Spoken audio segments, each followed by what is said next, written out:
Hi ರೀ, ನಮಸ್ಕಾರ. ನಾನು ನಿಮ್ಮ ಉತ್ತರ ಕರ್ನಾಟಕ ಹುಡುಗಿ Vidya. Welcomes to Vidya's kitchen. ಬರ್ರಿ, ಇವತ್ತು ಒಂದು ಡ್ರೈ ಬೆಂಡಿ ಇದೆ. ಆ್ಯಕ್ಚುಲಿ ಬೆಂಡಿ ಫ್ರೈನ ನಾ ಆಲ್ರೆಡಿ ಒಂದು ಬೆಂಡಿ ಮಸಾಲ ತೋರಿಸೀನಿ. ಅದ್ರೊಳಗೆ ಗ್ರೇವಿ ಬರ್ತೈತಿ, ಇದ್ರೊಳಗೆ ಡ್ರೈ ಇರ್ತೈತಿ. ಇದ್ರೊಳಗೆ ನೀರದು ಏನು ಹಾಕಂಗಿಲ್ಲ, ಬಟ್ ತಿನ್ನಾಕ ಭಾಳ ಚಲೋ ಇರ್ತೈತಿ. ಮಸ್ತ್ ಎಣ್ಣೆ ಒಳಗೆ ಮಾಡೋದಿದೆ. ಆಮೇಲೆ ಇದು ಸ್ಪೆಷಲಿ ಈ ಚಪಾತಿ ಮತ್ತು ಫುಲ್ಕ ಒಳಗೆ ಭಾಳ ಚಲೋ ಅನ್ನಿಸ್ತೈತಿ. ರೊಟ್ಟಿಗಿನ ಚಪಾತಿ ಒಳಗೆ ಭಾಳ ಚಲೋ ಅನ್ನಿಸ್ತೈತಿ. ಇದು ನಾರ್ತ್ ಸೈಡೆಲ್ಲ ಹಿಂಗೆ ಮಾಡ್ತಾರೆ. ನನಗೆ ರಾಜಸ್ಥಾನಿ ಸ್ಟೈಲು ಅಂತಾರೆ. ಆಮೇಲೆ ದಿಲ್ಲಿ ಕಡೆನೂ ಹಿಂಗೆ ಮಾಡ್ತಾರೆ. ನಾವು ಅಲ್ಲಿದ್ದಾಗ ಇದನ್ನು ಬೇರೆಯವ್ರ ಮನೆಯೊಳಗೆ ತಿಂದು ನಾನು ಮಾಡೋದು ಕಲ್ತ್ಕೊಂಡಿದ್ದೆ. ಸೊ ನೋಡೋಣ ಬರ್ರಿ, ಈಸಿ ಐತಿ, ಭಾಳ ಇದು ಏನಿಲ್ಲ. ಆಮೇಲೆ ಮಸ್ತ್ ಆಗ್ತೈತಿ. ಜಸ್ಟ್ ಸ್ವಲ್ಪ ಟೆಕ್ನಿಕ್ ಫಾಲೋ ಮಾಡಿದ್ರೆ ಸಾಕು, ಪರ್ಫೆಕ್ಟಾಗಿ ಹಿಂಗೆ ಬರ್ತೈತಿ ನಿಮಗೆ. ಆಮೇಲೆ ಇಲ್ಲಿ ನಾನು ಬೆಂಡೆಕಾಯಿ 1/4 ಕಿಲೋ ತೊಗೊಂಡೇನಿ. ಅದ್ರಾಗ ಸ್ವಲ್ಪ ಎಲ್ಲ ವೇಸ್ಟ್ ಎಲ್ಲ ಹೋಗಿ ಒಂದು 200 ಗ್ರಾಮ್ ಅಷ್ಟೇ ಆಗ್ತೈತಿ. 200 ಗ್ರಾಮಿಗೆ ಏನೇನು ಮೆಜರ್ಮೆಂಟ್ ಬೇಕಲ್ಲ ಅವ್ನು ಹೇಳ್ಕೋತ ಹೋಗ್ತೇನೆ. ಕರೆಕ್ಟಾಗಿ ನೋಟ್ ಮಾಡ್ಕೊರಿ. ಅಗದಿ ಮನೆ ಒಳಗೆ ಸಿಗುವಂಥ ನಾರ್ಮಲ್ ಇಂಗ್ರೀಡಿಯೆಂಟ್ಸ್ ಒಳಗೆ ಮಾಡುವಂಥದ್ದು. ಬರ್ರಿ ನೋಡೋಣ. ಫಸ್ಟ್ ನೋಡಿರಿ, ಇಲ್ಲೇ ಬೆಂಡೆಕಾಯಿ ನಾನು ಕಟ್ ಮಾಡಿ ಇಟ್ಕೊಂಡೇನಿ. ಮೀಡಿಯಮ್ ಸೈಜ್, ಭಾಳ ಸಣ್ಣ ಇಲ್ಲ, ಭಾಳ ದೊಡ್ಡ ಇಲ್ಲ. ಜಸ್ಟ್ ಒಂದು ಬೆಂಡೆಕಾಯಿ ಒಳಗೆ 2 ಅಥವಾ 3 ಪೀಸ್ ಮಾಡಿದ್ರೆ ಸಾಕು. ಆಮೇಲೆ ನಡು ಹಿಂಗೆ ಸೀಳ್ಬೇಕು ರೀ, ಬೇರೆ ಏನಿಲ್ಲ. ನಡು ಸೀಳ್ಬೇಕಷ್ಟೇ, ಬೀಜ ಅದು ಏನು ತೆಗಿಯೋದು ಅವಶ್ಯಕತೆ ಇಲ್ಲ.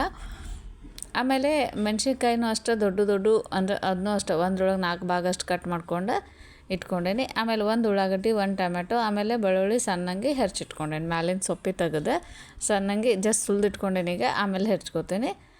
ಇದು ನೋಡಿರಿ, ನಾರ್ಮಲ್ ಪಲ್ಯಕ್ಕೆ ಬೇಕಾಗಿದೆ. ಇದು ಒಳಗೆ ತುಂಬೋದು ಇರ್ತೈತಲ್ಲ, ಇದು ತುಂಬಬೇಕಾಗ್ತೈತಿ.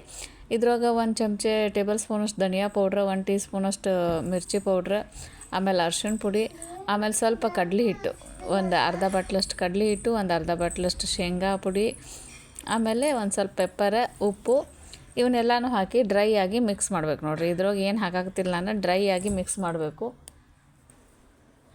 ಆಮೇಲೆ ಸ್ವಲ್ಪ ನೀರು ಹಾಕಿ ಮಿಕ್ಸ್ ಮಾಡಬೇಕು.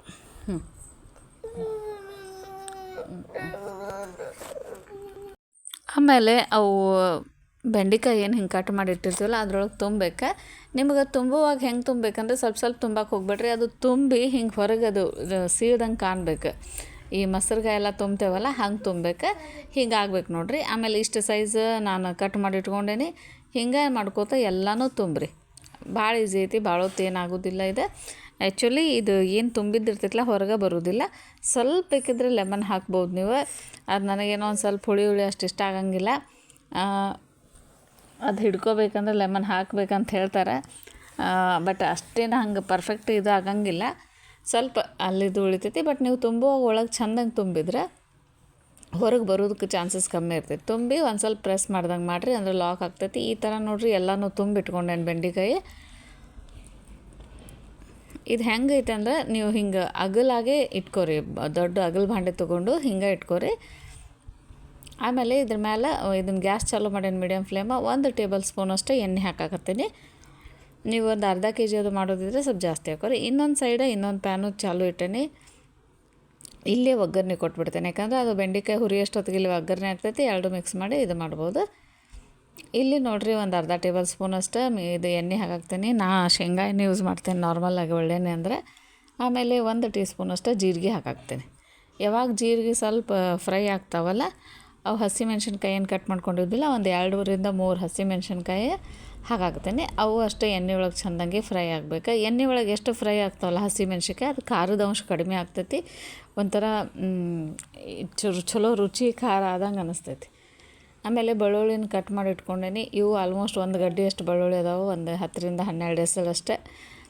ಆಮೇಲೆ ಸಣ್ಣಗೆ ಹೆಚ್ಚಿದ ಉಳ್ಳಾಗಡ್ಡಿ, ಟೊಮೆಟೊ ಇವೆಲ್ಲನೂ ಹಾಕಿ ಜಸ್ಟ್ ಇದು ಎಣ್ಣೆ ಒಳಗನ ಫ್ರೈ ಮಾಡ್ಬೇಕು ನೋಡಿರಿ. ಬೇರೆ ಎಲ್ಲಿ ನೀರು ಹಾಕೋದಿಲ್ಲ, ಏನಿಲ್ಲ. ಅದೇನು ಮಸಾಲೆ ಕಲಸುವಾಗ ಒಂದು ಸ್ವಲ್ಪ ನೀರು ಹಾಕಿವಲ್ಲ, ಅದೊಂದು ಬಿಟ್ಟು ಬೇರೆ ಎಲ್ಲಿ ಏನೂ ನೀರು ಹಾಕೋದು ಅವಶ್ಯಕತೆ ಇಲ್ಲ. ಉಳ್ಳಾಗಡ್ಡಿ ಚೆಂದಂಗೆ ಬೇಯ್ತಾವಲ್ರಿ. ಅದಾದಮೇಲೆ ಇದಕ್ಕೆ ಸಣ್ಣಗೆ ಹೆಚ್ಕೊಂಡಿರೋ 1 ಟೊಮ್ಯಾಟೋನ ಹಾಕ್ಕೋಬೇಕು. ಟೊಮ್ಯಾಟೋನೂ ಅಷ್ಟೇ ನೀರಿನ ಅಂಶ ಹೋಗೋವರೆಗೂ ಚೆನ್ನಾಗಿ ಫ್ರೈ ಮಾಡಬೇಕು.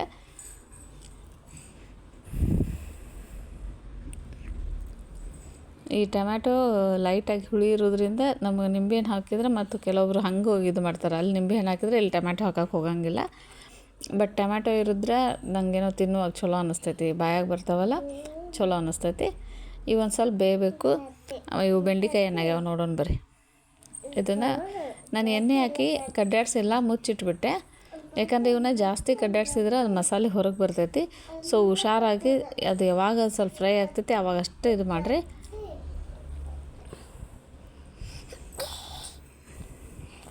ಆಮೇಲೆ ನಿಮಗೆ ಬೆಂಡೆಕಾಯ್ದು ಕಲರ್ ಕಂಪ್ಲೀಟಾಗಿ ಚೇಂಜ್ ಆಗ್ತೈತಿ. ಇವು ಇನ್ನೂ ಹುರಿದಿಲ್ಲ. ಆಮೇಲೆ ಅದ್ರೊಳಗೆ ಲಾಳಿ ಅಂಶ ಏನು ಇರ್ತೈತಲ್ಲ ಅದೆಲ್ಲ ಹೋಗಬೇಕು. ಸಣ್ಣ ಯಾರಿಲ್ಲ, ನಾನು ಸಣ್ಣಂಗೆ ಕಟ್ ಮಾಡಿದ್ರೆ ಲಘು ಫ್ರೈ ಆಗ್ತಾವೆ. ಬಟ್ ಹಿಂಗೆ ತುಂಬಿ ಮಾಡ್ಬೇಕಂದ್ರೆ ಹಿಂಗೆ ದೊಡ್ಡನ ಮಾಡಬೇಕು. ಆಮೇಲೆ ಬೆಂಡೆಕಾಯಿ ಹಿಂಗೆ ಸೈಡ್ ತುಂಬಬೇಕು. ಇದಕ್ಕೆ ನೋಡಿರಿ ಒಂದು ಸ್ವಲ್ಪ ಹಿಂಗೆ ಹಾಕಾಕತ್ತೀನಿ. ಎಲ್ಲ ಬೆಂಡೆಕಾಯಿ ಫ್ರೈ ಆಗ್ಯಾವ. ಇದ್ರೊಳಗೆ ಮತ್ತೆ ಬೇಕಂದ್ರೆ ಸ್ವಲ್ಪ ಎಣ್ಣೆ ಹಾಕ್ಕೊಂಡು ಫ್ರೈ ಮಾಡಿರಿ. ಸ್ವಲ್ಪ ಒಂದು ಸೈಡ್ ಲೈಟಾಗಿ ಕಪ್ ಆದ್ರೇ ಚಲೋ ಇರ್ತೈತೆ. ಬೆಂಡೆಕಾಯಿ ಪೂರ ಹಸಿರು ಚಲೋ ಇರೋಂಗಿಲ್ಲ. ಕಂಪ್ಲೀಟಾಗಿ ಹುರಿದಿರಬೇಕು. ಎಲ್ಲಿ ಅದು ಇದು ನಾರಿನ ಅಂಶ ಸುಂಬಳಗತೆ ಏನಿರ್ತೈತೆ ಅದು ಇರಬಾರ್ದು.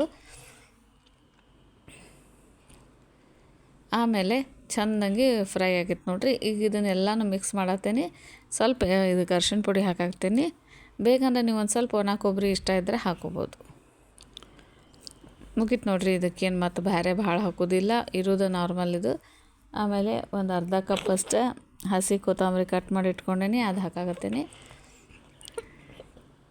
ಎಲ್ಲನೂ ಚೆಂದಾಗಿ ಮಿಕ್ಸ್ ಮಾಡಿದ್ರೆ ಆತ್ರಿ. ಪಲ್ಯ ರೆಡಿ ಆಗೈತಿ. ಇದು ಸ್ಪೆಷಲಿ ಫುಲ್ಕಾ ಮತ್ತು ರೋಟಿ, ಚಪಾತಿ ಎಲ್ಲದಕ್ಕೂ ಚಲೋ ಅನ್ನಿಸ್ತೈತಿ. ಆಮೇಲೆ ಡ್ರೈ ಇರ್ತೈತಲ್ಲ, ಲಂಚ್ ಬಾಕ್ಸ್ಗದು ಒಯ್ಯಾಕೂ ಈಸಿ ಆಗ್ತೈತಿ. ವೆಜ್ ರೋಲ್ ಗತಿ ಸುತ್ಕೊಂಡು ತಿನ್ನೋಕ್ಕೂ ಚಲೋ ಆಗ್ತೈತಿ. ಈಸಿ ಐತೆ ನೋಡಿರಿ. ವಿದಿನ್ ಒಂದು 10-15 ಮಿನಿಟ್ಸ್ ಹೋಗಿ ಮಾಡ್ಕೋಬೋದು. ಪ್ರಿಪ್ರೇಷನ್ ಮಾಡ್ಕೊಂಡು ಎಲ್ಲ ರೆಡಿನ ಮಾಡ್ಕೋಬೋದು. ಭಾಳ ಎಕ್ಸ್ಪರ್ಟ್ ಇದ್ದವ್ರಂತೂ ನಾನು ತೋರಿಸಿದಷ್ಟು 8 ನಿಮಿಷ ಒಳಗೆ ಮಾಡ್ಕೋಬೋದು. ಆದರೆ ಚೆಂದಾಗಿ ಮಿಕ್ಸ್ ಆಗಿರ್ಬೇಕು ನೋಡಿರಿ. ಆಮೇಲೆ ಒಂದು 2 ನಿಮಿಷ ಲೀಡ್ ಮುಚ್ಚಿಡಾಕ್ತೀನಿ ನೋಡಿರಿ. ಹಿಂಗಾಗೈತಿ. ಇದು ಭಾಳ ಹೈ ಫೈಬರ್ ಇರ್ತೈತಿ. ಯಾರಿಗೆ ಸ್ವಲ್ಪ ಕಾನ್ಸ್ಟಿಪೇಷನ್ ಪ್ರಾಬ್ಲಮ್ ಇರ್ತೈತೆ ಅವ್ರಿಗೆಲ್ಲ ಭಾಳ ಚಲೋ. ಆಮೇಲೆ ಜನ್ರಲಾಗಿ ಬೆಂಡೆಕಾಯಿ ಹೆಲ್ತಿಗೆ ಭಾಳ ಚಲೋ. ಸ್ವಲ್ಪ ಕಿಡ್ನಿ ಸ್ಟೋನ್ ಪ್ರಾಬ್ಲಮ್ ಇದ್ದವ್ರು ಅವಾಯ್ಡ್ ಮಾಡಬೇಕು. ಹಂಗೇನು ಅಂಥವ್ರಿಗೆ ತಿನ್ನಬೇಕಾಗಿದ್ರೆ ಬೀಜ ತೆಗೆದು ಮಾಡ್ಬೋದು. ಇದೇ ಸೇಮ್ ಪ್ರೊಸೀಜರ್, ಜಸ್ಟ್ ಬೀಜ ಒಂದು ರಿಮೂವ್ ಮಾಡಬೇಕು, ಬೇರೆ ಏನಿಲ್ಲ ನೋಡಿರಿ. ಇದನ್ನು ನಾನು ಸರ್ವಿಂಗ್ ಬೌಲ್ಗೆ ಹಾಕ್ತೀನಿ. ಚಲೋ ಬೆಂಡಿ ಇದು ರೆಡಿ ಆಗೈತಿ. ಅವು ನಾವು ಒಳಗೆ ತುಂಬಿದ್ದೆಲ್ಲ ಹಂಗೆ ಇರ್ತಾವೆ ನೋಡಿರಿ. ಅವೇನು ಜಾಸ್ತಿ ಹೊರಗೆ ಬಂದಿಲ್ಲ. ಒಂದು 80% ತುಂಬಿದ್ದು ಹಂಗದ, ಒಂದು 20% ಅಷ್ಟು ಬಂದವೆ. ಯಾಕಂದ್ರೆ ಸ್ವಲ್ಪ ಹೊಳ್ಳಾಡ್ಸು ಒಗ್ದಾಗಿರ್ತಾವೆ. ಭಾಳ ಅಂದ್ರೆ ಭಾಳ ರುಚಿ ಆಗ್ತೈತೆ ರೀ. ಒಳಗೆ ಬಜ್ಜಿಗತೆ ಆಗಿಬಿಟ್ಟಿರ್ತಾವೆ ಎಣ್ಣೆ ಒಳಗೆ ಫ್ರೈ ಆಗಿ. ನೀವು ಟ್ರೈ ಮಾಡಿರಿ. ಈ ರೆಸಿಪಿ ಇಷ್ಟ ಆಗ್ತೈತಿ. ನಾರ್ಮಲ್ ಒಂದೇ ಥರ ಬೆಂಡಿ ಮಾಡೋದಕ್ಕಿಂತ ಬೆಂಡಿ ಒಳಗೆ ಎಷ್ಟು ವೆರೈಟಿ ಇರ್ತಾವೆ. ಈ ಡ್ರೈ ಫ್ರೈ ಬೆಂಡಿ ಭಾಳ ಅಂದ್ರೆ ಭಾಳ ಚಲೋ ಅನಿಸ್ತೈತಿ. ಯಾರು ಬೆಂಡೆಕಾಯಿ ತಿನ್ನೋಕೆ ಹಿಂದೆ ಮುಂದೆ ಮಾಡ್ತಿರ್ತಾರೆ ಅಥವಾ ಅದು ಜಲ್ ಇರೋದಕ್ಕೆ ಒಳ್ಳೆ ಮನಸ್ಸಾಗ್ತಿರಲ್ಲ, ಈ ಥರ ಡ್ರೈ ಮಾಡಿದರೆ ನಿಮ್ಗೆ ಗೊತ್ತಾಗಂಗಿಲ್ಲ ಬೆಂಡೆಕಾಯಿ ತಿನ್ನತ್ತೀವಿ ಅಂತಂದು. ಬೇಕಿದ್ರೆ ಇದ್ರಾಗ ಒಂದು ಆಲೂನು ಆ್ಯಡ್ ಮಾಡಿರಿ ಫ್ರೈ ಮಾಡುವಾಗನ.